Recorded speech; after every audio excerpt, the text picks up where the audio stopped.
মুতার যুদ্ধে আল্লাহর নবী সাল্লাল্লাহু আলাইহি ওয়াসাল্লাম একজন করে 3 জন সেনাপতি প্রেরণ করলেন, নিযুক্ত করলেন। আল্লাহর নবী বলেছেন, একজন শহীদ হয়ে গেলে আরেকজন হবে, আরেকজন হলে আরেকজন হবে, আরেকজন হলে আরেকজন হবে। এমন করে 3 জন আল্লাহর নবী আমির নির্ধারণ করে দিলেন, সেনাপতি নির্ধারণ করে দিলেন। এরপরে আল্লাহর নবী বলেন, যদি 3য় জন শহীদ হয়ে যায়, তোমরা নিজেরা সকলে পরামর্শ করে আরেকজন আমির নির্ধারণ করবে, সেনাপতি নির্ধারণ করবে। একজনের কথা যখন বললেন, তার বুঝতে বাকি রইল না তিনি শহীদ হয়ে যাবেন। অমুসলমান ভাইয়ের আমার, 2য় জন তিনিও শহীদ হয়ে যাবেন, 3য় জন তিনিও শহীদ হয়ে যাবেন। এদের মধ্যে একজন ছিলেন আব্দুল্লাহ ইবনে রাওয়াহা। তিনি যখন বাড়ি থেকে বিদায় নিয়ে আসছেন, পরিবার পরিজনদেরকে বললেন, বিবিরে, হয়তো আর কোনোদিন দুনিয়ার হায়াতে দেখা হবে না, আল্লাহ যদি কবুল করেন জান্নাতে দেখা হবে। বাড়ি থেকে বিদায় নিয়ে যাওয়ার পথে তিনি চোখ দিয়ে পানি ছেড়ে যেন কিছু বলছেন। মানুষ দেখে বলছেন, হে আব্দুল্লাহ ইবনে রাওয়াহা, তুমি ভয় পাচ্ছ নাকি? মনে হয় তুমি ভয়ে প্রকম্পিত হচ্ছ। ভয় কিসের? মুসলমান বাঁচলে গাজী, মরলে শহীদ। তিনি বলেন, এই জন্য ভয় পাই না। আমি আব্দুল্লাহ ইবনে রাওয়াহা যদি শহীদ হয়ে যাই, আমার ভয় হয় আমার আমল দিয়ে কি আমি পুলসিরাত পার হতে পারবো কিনা। ও মুসলমান, আব্দুল্লাহ ইবনে রাওয়াহা তিনি চিন্তিত হয়ে গেলেন, আমলের নূর নিয়ে কি জান্নাতে যাওয়া যাবে কিনা। অথচ আল্লাহ কোরআনুল কারীমে নবী এবং তার সাহাবায়ে কেরামদের বিষয়ে বলেছেন, রাদিয়াল্লাহু আনহুম ওয়া রাদু আন। আল্লাহু আকবার। ইন্নাল হামদালিল্লাহ আলহামদুলিল্লাহি নাহমাদুহু ওয়া নাস্তাঈনুহু ওয়া নাস্তাগফিরুহু ونؤمن به ونتوكل عليه ونعوذ بالله من شرور أنفسنا ومن سيئات أعمالنا من يهده الله فلا مضل له ومن يضلله فلا هادي له ونشهد أن لا إله إلا الله وحده لا شريك له ونشهد أن محمدا عبده ورسوله الذي أرسله الله تعالى بالحق بشيرا ونذيرا وداعيا إلى الله بإذنه وسراجا منيرا أما بعد فقد قال الله تبارك وتعالى في كلامه المجيد وفي فرقانه الحميد محبتر সাথে সকলে পড়ি আউযু বিল্লাহি মিনাশ শাইতানির রাজীম বিসমিল্লাহির রহমানির রহিম ইন্নাল্লাহা ওয়া ملائكته يصلون على النبي يا أيها الذين آمنوا صلوا عليه وسلموا تسليما اللهم صل على محمد وعلى آل محمد كما صليت على إبراهيم وعلى آل إبراهيم إنك حميد مجيد. بلغ العلا بكماله جماله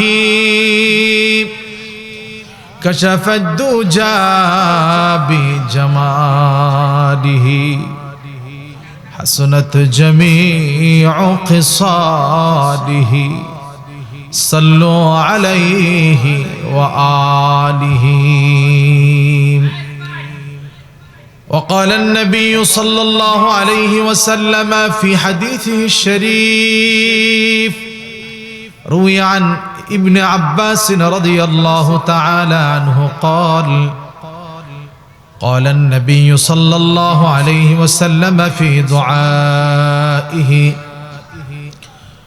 اللهم اجعل في قلبي نورا وفي بصري نورا وفي سمعي نورا وعن يميني نورا وعن شمالي نورا إلى آخر الحديث. وقال تعالى في كلامه المجيد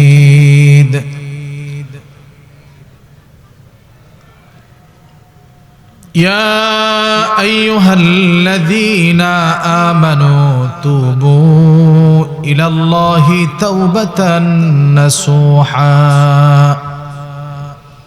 صدق الله العظيم وصدق رسوله النبي الكريم ونحن على ذلك من الشاهدين والشاكرين والحمد لله رب العالمين.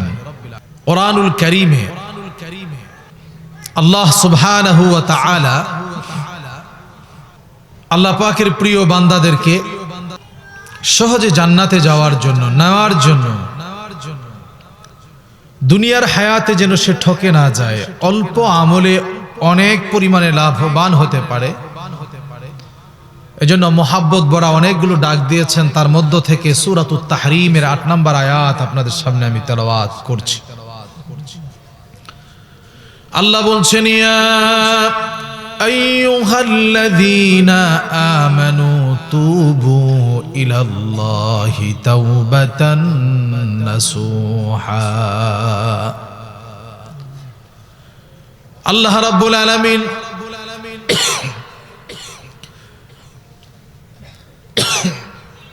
কয়েল ধরা আছে, কোথায় চলে কয়েল ধরে সরান।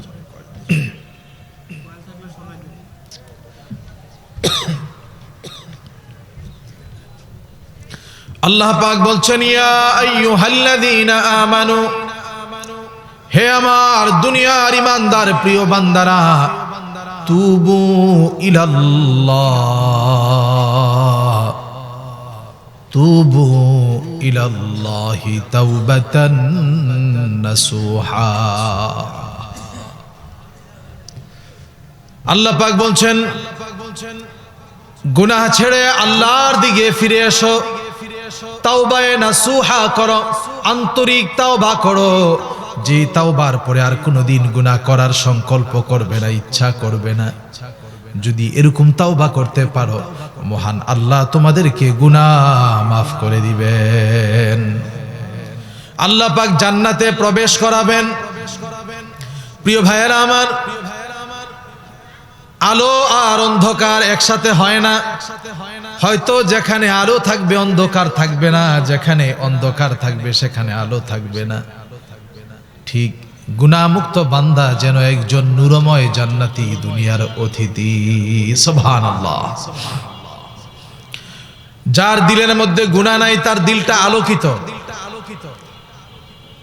যার দিল অন্ধকার, গুনাহের অন্ধকারে আচ্ছন্ন হয়ে গেছে, ওই বান্দাদেরকে আল্লাহ পাক ডাক দিয়ে বলছেন আমার তো মায়া লাগে। হে ইমানদার বান্দারা, গুনাহ যদি করেই ফেলো, নফসের ধোকায় পড়ে, বন্ধুর পাল্লায় পড়ে, আন্তরিকভাবে আমি আল্লাহর কাছে তওবা করো। এক হাদিসের মধ্যে আল্লাহর নবী বুঝাতে গিয়ে বলেছেন আত্তাইবু হাবিবুল্লাহ,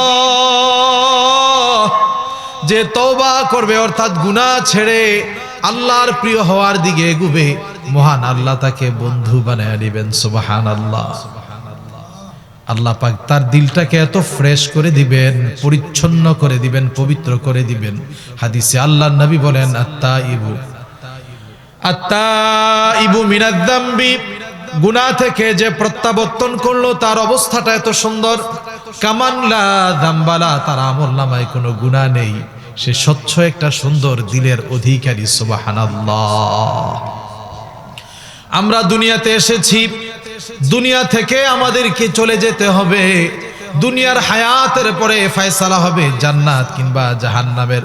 কোরআনুল কারীমে আল্লাহ বলেন ফারিকুম ফিল জান্নাতি ওয়া ফারিকুম ফিস সাঈর।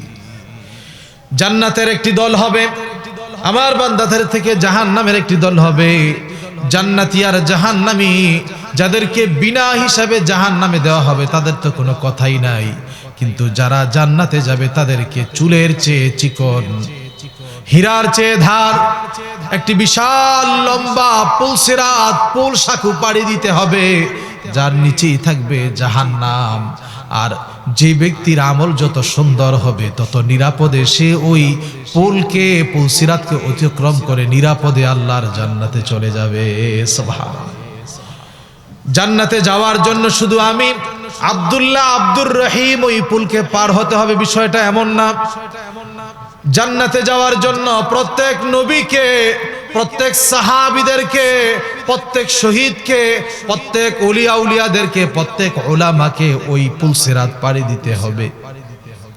মুসলমান ভাইরা আমার, প্রত্যেকের আমলের ইখলাস অনুযায়ী সে ওই পুলটাকে পাড়ি দিতে হবে। দুনিয়ার এই হায়াতে যদি আমাদের রাতের বেলা লাইট না থাকে যেমন অন্ধকার, আমলের নূর না থাকলেও পুলসিরাতটা অন্ধকার হয়ে যাবে। এজন্য দুনিয়ার হায়াত থেকে আমলের নূর আমাদেরকে নিয়ে যেতে হবে। মুসলমান ভাইরা আমার, কতটা প্রয়োজন সেটা আপনাদেরকে বলি। মুতার যুদ্ধে আল্লাহর নবী সাল্লাল্লাহু আলাইহি ওয়াসাল্লাম একজন করে 3 জন সেনাপতি প্রেরণ করলেন, নিযুক্ত করলেন। আল্লাহর নবী বলেছেন একজন শহীদ হয়ে গেলে আরেকজন হবে, আরেকজন হলে আরেকজন হবে, আরেকজন হলে আরেকজন হবে। এমন করে 3 জন আল্লাহর নবী আমির নির্ধারণ করে দিলেন, সেনাপতি নির্ধারণ করে দিলেন। এরপরে আল্লাহর নবী বলেন যদি 3য় জনও শহীদ হয়ে যায় তোমরা নিজেরা সকলে পরামর্শ করে আরেকজন আমির নির্ধারণ করবে, সেনাপতি নির্ধারণ করবে। একজনের কথা যখন বললেন তার বুঝতে বাকি রইল না তিনি শহীদ হয়ে যাবেন। অমুসলমান ভাইয়ের আমার, 2য় জন তিনিও শহীদ হয়ে যাবেন, 3য় জন তিনিও শহীদ হয়ে যাবেন। এদের মধ্যে একজন ছিলেন আব্দুল্লাহ ইবনে রাওয়াহা। তিনি যখন বাড়ি থেকে বিদায় নিয়ে আসছেন পরিবার পরিজনদেরকে বললেন বিবিরে হয়তো আর কোনোদিন দুনিয়ার হায়াতে দেখা হবে না, আল্লাহ যদি কবুল করেন জান্নাতে দেখা হবে। বাড়ি থেকে বিদায় নিয়ে যাওয়ার পথে তিনি চোখ দিয়ে পানি ছেড়ে যেন কিছু বলছেন, মানুষ দেখে বলছেন হে আব্দুল্লাহ ইবনে রাওয়াহা তুমি ভয় পাচ্ছ নাকি? মনে হয় তুমি ভয়ে প্রকম্পিত হচ্ছ। ভয় কিসের? মুসলমান বাঁচলে গাজী, মরলে শহীদ। তিনি বলেন এই জন্য ভয় পাই না। আমি আব্দুল্লাহ ইবনে রাওয়াহা যদি শহীদ হয়ে যাই আমার ভয় হয় আমার আমল দিয়ে কি আমি পুলসিরাত পার হতে পারবো কিনা। ও মুসলমান, আব্দুল্লাহ ইবনে রাওয়াহা তিনি চিন্তিত হয়ে গেলেন আমলের নূর নিয়ে কি জান্নাতে যাওয়া যাবে কিনা। অথচ আল্লাহ কোরআনুল কারীমে নবী এবং তার সাহাবায়ে কেরামদের বিষয়ে বলেছেন রাদিয়াল্লাহু আনহুম ওয়া রাদু আন। আল্লাহু আকবার। আল্লাহ পাক রব্বুল আলামিন নবীজি ও সাহাবায়ে কেরামদের প্রতি খুশি হয়ে গেছেন, তারাও আল্লাহর ফয়সালার উপরে খুশি হয়ে গেছেন। এমন জান্নাতি মানুষগুলো জান্নাতে যেতে পারবে কিনা, পুলসিরাতের উপর দিয়ে তিনারা অতিক্রম করতে পারবেন কিনা, এজন্য ভয়ে থরথর থরথর করে কাঁপতে। হায় মানুষ, আজকে আমরা শুধু 2 রাকাত তাহাজ্জুদ পড়তে পারলেই বাস নিজেদেরকে জান্নাতি মনে করে নেই, ঠিক কিনা? ছিল তো আমাদের নারায়ণগঞ্জ 70 রাকাত তাহাজ্জুদ পড়ুনওয়ালা ছিল কিনা? ও মুসলমান, যাদের অন্তরে নামাজের নূর থাকবে কোনোদিন তারা মানুষের ক্ষতি করবে না। এজন্য নেতা নির্বাচনের ক্ষেত্রেও সামনে ইলেকশন, নেক মানুষ ভালো মানুষদেরকে নির্ধারণ করতে হবে। হাফিজ হুজুর রহমাতুল্লাহ আলাইহি নাম শোনেন নাই? এক মহান বড় বুজুর্গ ছিলেন, এই বাংলার জমিনে তিনি এরশাদ সরকারের সময় নির্বাচন করেছিলেন। সমস্ত মানুষগুলো বলেছিলেন, হুজুর আপনি নির্বাচনে নেমে এসেছেন। তিনি বলেন, বাংলাদেশের মানুষ নেতা নির্বাচনে ভুল করছে বিদায় দ্বীন ও শরীয়তকে আল্লাহর জমিনে আল্লাহর দ্বীন টিকিয়ে রাখার জন্য মানুষের তওবার রাজনীতি জন্য আমি আসছি। মানুষ যেন দ্বীনকে নির্বাচন করে, ইসলামকে প্রতিষ্ঠা করার জন্য নির্বাচন করে। ইসলামের পক্ষ শক্তি কেউ যদি দ্বীন ও ইসলামের জন্য সামনে আসে, সেই ইসলামের জন্য দরদি হবে, এছাড়া কেউ হবে না। মুসলমান ভাইয়ের আমার বলার যেটা ছিল, একজন মুসলমান আল্লাহকে ভয় করবে, তার দিলের মধ্যে আল্লাহর ভয়, দ্বীন কায়েম করার মিশন তার দিলে থাকবে। ও মুসলমান ভাইরা আমার, আল্লাহর নবী সাল্লাল্লাহু আলাইহি ওয়াসাল্লামের সাহাবীর কথা আপনাদেরকে বলছিলাম।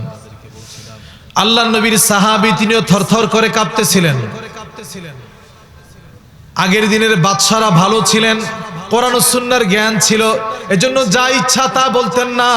বাদশাহ ওমর ইবনে আব্দুল আজিজের কথা আপনাদেরকে শোনাই। বাদশাহ ওমর ইবনে আব্দুল আজিজ আল্লাহর বড় দেওয়ানা ছিলেন, একজন খলিফা ছিলেন, একজন মুসলিম শাসক ছিলেন। তার একজন বাদী ছিল।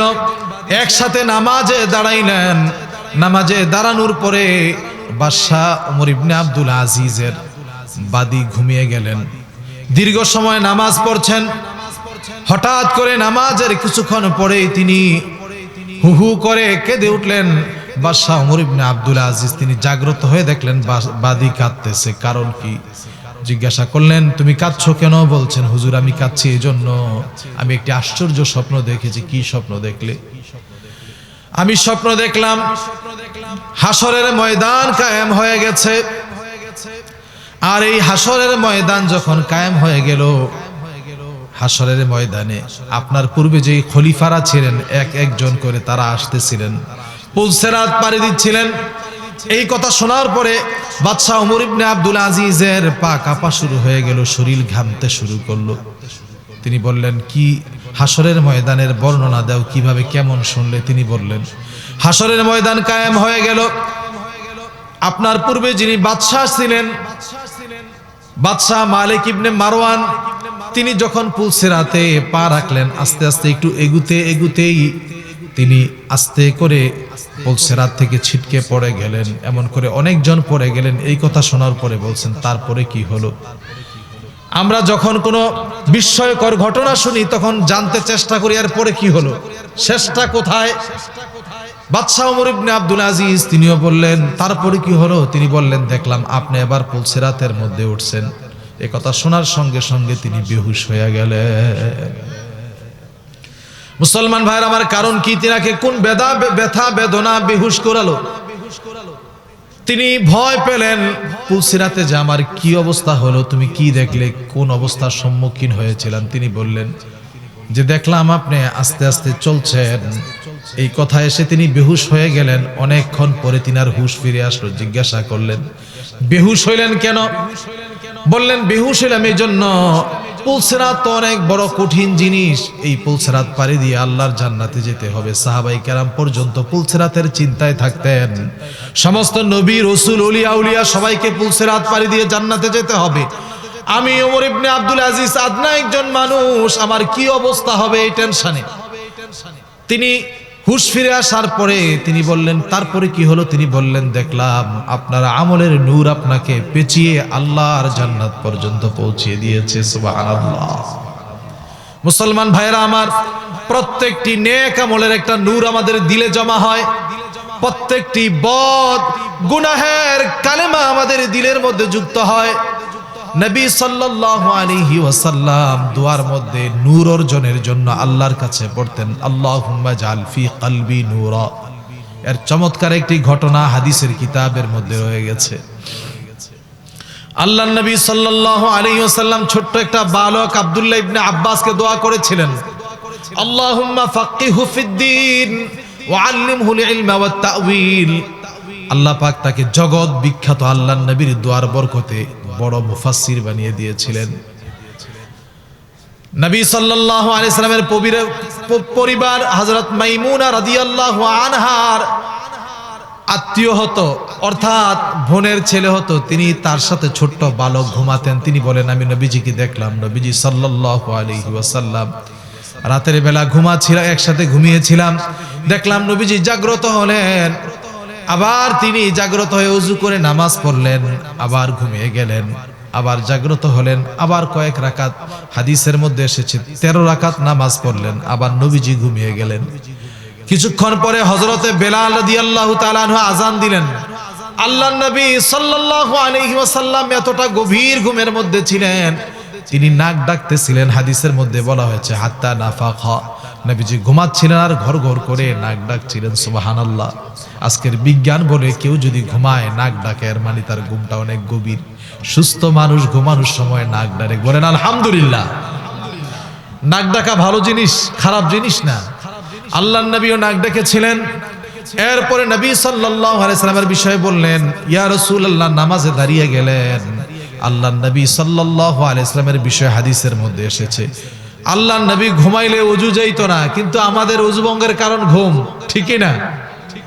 আল্লাহর নবী হাদিসের মধ্যে বলেছেন, আল্লাহর নবীর ঘুম, চোখ ঘুমাইতো, দিল ঘুমাইতো না, এই জন্য শরীর জাগ্রত থাকতো, অন্তর জাগ্রত থাকতো, চোখ ঘুমাইতো। সুবহানাল্লাহ।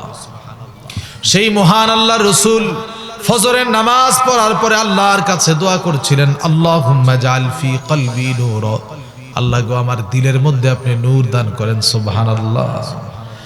আমাদের এই বয়সে আমরা কোনদিন বলেছি, হে আল্লাহ আমাদের কলবে নূর দান করেন? বলেছি নাকি? নূরের প্রয়োজন নাই? দুনিয়াতেও নূরের প্রয়োজন, আখেরাতেও নূরের প্রয়োজন। দুনিয়ার নূর মানে আলো, আলো ছাড়া অন্ধকার। আখেরাতে নূর মানে আমলের নূর, নূর ছাড়াও ফুলসিরাত পাড়ি দেওয়া যাবে না। আল্লাহর নবী নূরের প্রয়োজনীয়তা বেশি অনুভব করার কারণে তিনি বলেছিলেন, আল্লাহুম্মা জাআল ফি কলবি নূরা, আল্লাহ আমার দিলটাকে নূর দিয়ে ভরপুর করে দেন। সুবহানাল্লাহ। ওয়া ফি বাসারি নূরা, ভাইরা আমার বিশদ ব্যাখ্যায় গেলাম না, কেন নূর চাইলেন, কলবের জন্য কেন চাইলেন। ওয়াজাল ফি বাসারি নূরা, আমার চোখে নূর দান করেন। আল্লাহর নবী কেন চাইলেন ওয়া ফি সামঈ নূরা, আমার কানে নূর দান করেন, আমার ডাইনে নূর দান করেন, বামে নূর দান করেন, আমার উপরে নূর দান করেন, আমার নিচে নূর দান করেন। শুধু শিখার সুবিধার্থে আপনাদেরকে, যেন জীবনে একবার পড়েছেন এই জন্য একবার উচ্চারণ করে পড়েন, যেন বলতে পারেন আল্লাহ জীবনে একদিন মাহফিলে মুফতি ইমরান হুসাইন মাদানী সাহেবের জবান দিয়ে আপনার নবীর দোয়াটা পড়েছি। এজন্য একবার বলেন, আল্লাহুম্মা জাআল ফি কলবি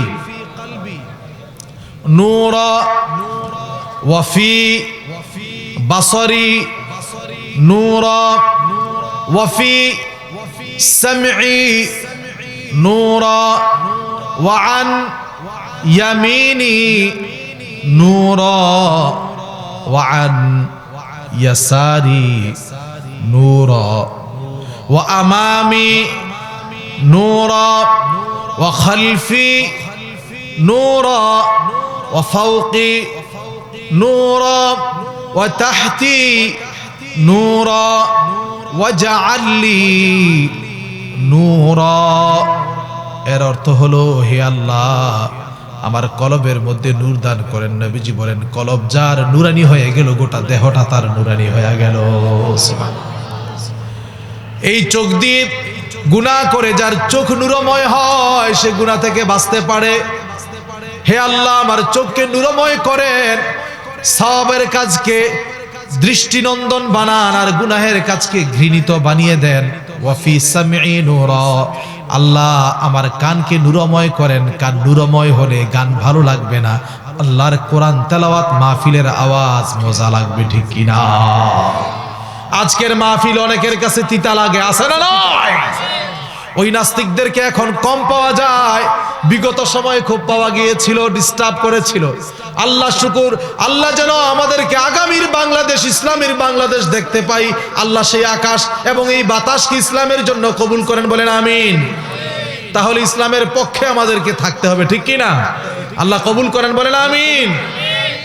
আল্লাহ নবী শিখিয়েছেন ওয়ান ইয়ামিনি নূরা, আল্লাহ আমার ডান দিককে নূরময় করেন, ওয়ান ইয়াসারি নূরা, আমার বাম দিককে নূরময় করেন। কারণ কি, ডানে নূর থাকলে বামে নূর থাকলে নিজে আলোকিত হবে এবং যারা পড়োশী আছে তারাও আলোকিত হবে, ঠিক কিনা? ওয়ান আমামি নূরা, আল্লাহ আমার সামনের দিককে নূরময় করেন, খালফি পিছনের দিককে নূরময় করেন, ফাউকি নূরা উপরের দিককে নূরময় করেন, তাহতি নূরা আল্লাহ নিচের দিককে নূরময় করেন। আল্লাহ নবী সর্বশেষ যেই কথাটা দোয়াতে বলেছেন, ওয়াজাল্লি নূরা, আল্লাহ আমাকে পুরা নূর বানায়া দেন। সুবহানাল্লাহ। প্রিয় ভাইয়েরা আমার, নবীজি নূরের প্রয়োজনীয়তা কতটা অনুভব করলে প্রতিদিন ফজরে আল্লাহ নবী এই দোয়াটা করতেন। সুবহানাল্লাহ। আমাদের এই দোয়াটা করার দরকার আছে না নাই? আমাদের এই দোয়া করার দরকার আছে না নাই? কম না বেশি? ও মুসলমান ভাইয়েরা আমার, এজন্য আমরা যারা আরবিতে পারি আরবিতে বলবো, যারা বাংলায় পারি আরবি পারি না, আমার আল্লাহ তো সব ভাষা বুঝেন, এজন্য আরবিতে না পারলে কমাস কম বাংলায় বলবো। রাজি আছি তো ইনশাআল্লাহ? বলবো, আল্লাহ আমার দিলকে নুরানি করেন, আল্লাহ আমার চোখকে নুরানি করেন, কানকে নুরানি করেন, আমার ডান পাশকে নুরানি করেন, বাম পাশকে নুরানি করেন, আল্লাহ আমার সামনের দিককে নুরানি করেন, পিছনের দিককে নুরানি করেন, আমার উপরের দিককে নুরানি করেন, নিচের দিককে নুরানি করেন। আল্লাহ আমাকে নূরময় বানিয়ে দেন, দুনিয়া থেকে যেন একজন জান্নাতি বান্দা হয়ে যেতে পারি। দোয়া করবো তো ইনশাআল্লাহ? মুসলমান ভাইয়েরা আমার, আল্লাহ কোরআনুল কারীমের মধ্যে বলেছেন, উদউনি আস্তাজিব লাকুম, যখন আমাকে ডাকবে, ডাকতে দেরি হবে, আমি আল্লাহ তোমার দোয়া, তোমার ডাকার সাড়া দিতে দেরি হবে না। সুবহানাল্লাহ। প্রিয় ভাইয়েরা আমার, আমলে জিন্দেগি বানানো দরকার, জীবনটাকে আমল দিয়ে সাজানো দরকার। শুধু বয়ান শোনার নাম সফলতা নয়। এই গোটা বয়ান যে আজকে হচ্ছে, পুরা মাহফিল থেকে একটা দুইটা করে আমরা দুনিয়ার পার্থিব জীবনের লাভ অর্জন করার জন্য যেমন প্রতিদিন মেহনত করি, কাজ করি, কোনোদিন বিরক্ত হই না, প্রতিদিনই আমাদের নতুন নতুন করে আমল দিয়ে জীবনের আমল নামাটাকে সমৃদ্ধ করা দরকার, নূরময় করা দরকার। তবেই না আমি বুদ্ধিমান। আল্লাহ নবীর প্রিয় সাহাবী হযরতে আলী রাদিয়াল্লাহু তাআলা আনহু বলেন, পৃথিবীর সবচাইতে বুদ্ধিমানকে জানো? আল কাইয়িসু মান দানা নাফসাহ ওয়া আমিলা লিমা বাদাল মাউত। সবচাইতে বুদ্ধিমান দুনিয়ার হায়াতে ওই ব্যক্তি যে মৃত্যু পরবর্তী জগৎটাকে নিয়ে ভাবে এবং সে ওই অনুযায়ী দুনিয়ার হায়াতকে আল্লাহর রাজি খুশির জন্য আমলে জিন্দেগি বানায়। মুসলমান বেঁচে থাকলেও লাভ, মরে গেলেও লাভ। বেঁচে থাকবে মহান আল্লাহর হুকুম অনুযায়ী, দুনিয়াদারি করবে নবীজির সুন্নত অনুযায়ী, তাহলে দুনিয়াদারি এটাও তার দিনদারি হয়ে যাবে।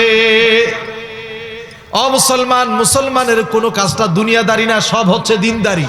শুধু আল্লাহর হুকুমটাকে নবীজির আদর্শ অনুযায়ী বাস্তবায়ন করা। যারা দুনিয়ার হায়াতটাকে নবীজির আদর্শ অনুযায়ী প্রতিপালন করবে, সাজাবে, তারা নূরময় হবে। মরবে তারা বলার তৌফিক পাবে, আল্লাহর ডাকে সাড়া দেওয়ার তৌফিক পাবে।